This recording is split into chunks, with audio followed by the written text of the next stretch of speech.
In quella che è appunto la questione acqua sicuramente è un punto importante, un risultato importante non solo per la Regione Veneto ma anche per il territorio interessato, territorio che riguarda la zona del Brenta, l'asta del Brenta, di tutti quei comuni che prelevano acqua appunto dal bacino acquifero sotto il Brenta, un risultato che sicuramente è fondamentale per garantire a tutto il Veneto nel sistema acquedottistico del MOSAF l'acqua di qualità. Portare l'acqua buona nella zona di Rovigo che attualmente deve potabilizzare l'acqua dal Po e dall'Adige, ma un risultato importante di consapevolezza e di responsabilità soprattutto di chi amministra il territorio interessato. Una responsabilità di poter cedere quello che è un bene prezioso come l'acqua, ma soprattutto una responsabilità su quella che è la tutela di questo bene, quindi giustamente una compensazione che la Regione insieme a Veneto Acque vuole garantire per quello che può essere la tutela e la ricarica delle falde acquifere.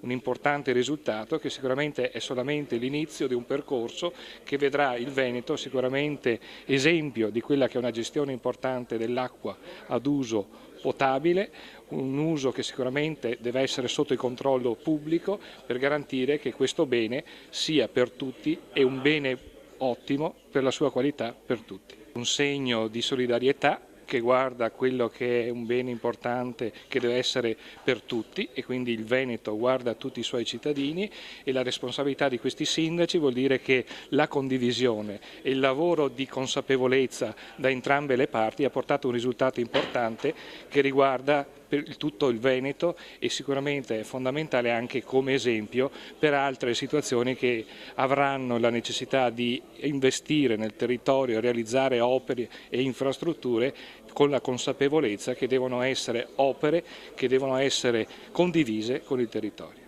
L'accordo prevede investimenti che guardano alla tutela della falda acquifera e soprattutto la realizzazione di quel sistema acquedottistico anche territoriale che deve garantire minori